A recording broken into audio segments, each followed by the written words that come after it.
karong 2028, next year, magsugod na ang pangumpanya, mailad na sad unya ta ni anang mga mangingilad, kana mga yawanon nga mga politicians.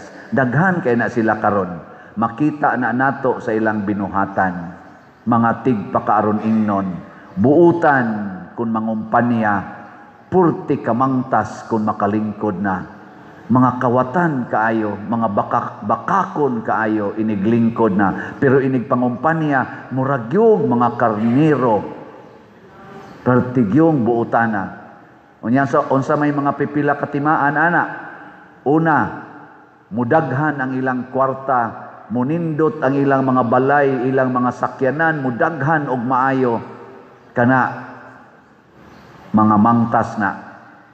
Ikaduha, naa na sila mga project, butangan gina nila sa ilangan o ilang mga naong. Magsigi gina sila pamutang ang ilangan o naong, kana mga mangtas na. Nga panahon sa eleksyon, kusog kay na sila manghatag gina sila, unsa imong pangayon, ihatag yon. Pero panahon sa ilang paglingkod, mingaw kayo, lisod kay na sila pangitaon.